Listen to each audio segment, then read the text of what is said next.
آیت نمبر 108۔ قل اے نبی صلی اللہ علیہ وآلہ وسلم فرما دیجئے۔ ابھی جو قل کا مطلب ہوتا ہے کہ صرف کہنا نہیں ہوتا، اس کا مطلب ہوتا ہے کہ وہ کام جس کے پیچھے آپ نے کوشش محنت کی ہو، جس کو آپ نے پریکٹیکل کر کے جو ہے وہ دکھایا ہو۔ لہٰذا نبی علیہ السلام اس آیت مبارکہ میں جو کہہ رہے ہیں وہ آپ علیہ السلام نے اپنی زندگی میں کر کے دکھایا ہے، تبھی آپ اس پوزیشن میں ہیں کہ اب آپ وہ بات کہہ بھی سکتے ہیں۔ پھر فرمایا کہ ھذہ سبیلی، کہ یہ میرا راستہ ہے۔ اب یہاں پہ ھذہ اس میں اشارہ قریب ہے، اور قریب کا لفظ وہاں پہ آتا ہے کہ جہاں جو چیز بہت واضح ہو، کلیئر ہو، آسان ہو، قریب ہو۔ تو گویا کہ جس راستے کو نبی علیہ السلام اپنا راستہ کہہ رہے ہیں کہ وہ بہت قریب بھی ہے، آسان بھی ہے، واضح بھی ہے، کوئی اپنی زندگی میں یہ نہیں کہہ سکتا کہ ہمیں نبی علیہ السلام کا راستہ جو ہے وہ سمجھ نہیں آ رہا تھا، وہ کمپلیکیٹڈ تھا، ہم اس کو کیسے فالو کرتے۔ ھذہ نے یہ ساری بات کلیئر کر دی ہے۔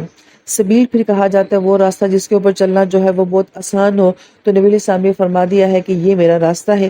ادعو الی اللہ، اور میں اللہ تعالیٰ کی طرف بلاتا ہوں۔ اب میں بلاتا ہوں، کس کو بلاتا ہوں یہ یہاں پہ نہیں بیان کیا، اس کا مفعول یہاں پہ ذکر نہیں ہے، یعنی کہ سب کو بلایا جا رہا ہے، ہر ایک کو جو ہے وہ اس راستے کی دعوت دی جا رہی ہے، ہر صدی کے انسان کو اور قیامت تک آنے والے انسان کو اس راستے کی دعوت دی جا رہی ہے، اور وہ قرآن کی صورت میں دعوت ہے۔ آپ کے میرے ذہن میں سوال آ سکتا ہے نا کہ نبی علیہ السلام نے مجھے تو دعوت نہیں دی، تو جس نے گویا کہ قرآن پڑھ لیا اس نے نبی کی پوری سیرت کو پڑھ لیا، گویا کہ نبی علیہ السلام دعوت دے رہے ہیں۔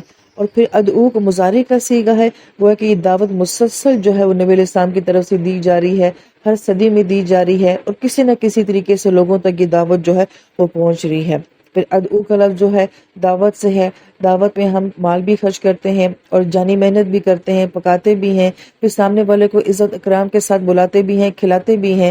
تو گویا کہ دین کی دعوت بھی اتنی عزت، احترام اور محنت کے ساتھ اور جان مال وقت خرچ کر کے جو ہے وہ دی جاتی ہے۔ یہ دراصل میں جو ہے وہ دعوت ہوتی ہے۔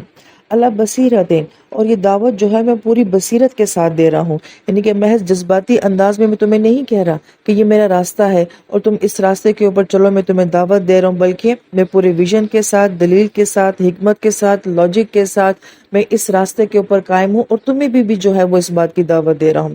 انا، میں، ومن اتبعنی، میں اور وہ جو کہ میری پیروی کرے گا۔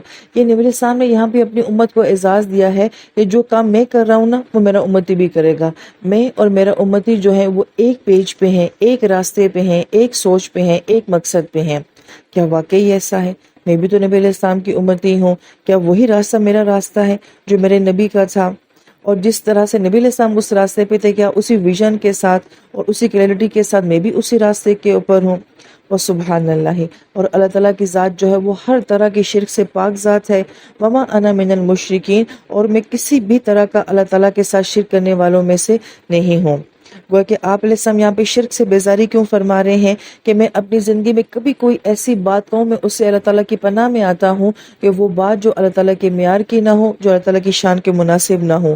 اور یہ جو میں دعویٰ کر رہا ہوں، یہ جو ایک اور معنی بیان کیا جاتا ہے کہ جو میں دعویٰ کر رہا ہوں، یہ دعویٰ سب اللہ تعالیٰ کا فضل ہے۔ میں کبھی اپنے آپ کو خود کو بڑا کہہ کے اتنا بڑا شرک نہیں کر سکتا۔ یہ سب اللہ کا احسان ہے کہ اللہ نے مجھے اس راستے پہ رکھا اور مجھے اس راستے کی دعوت دی۔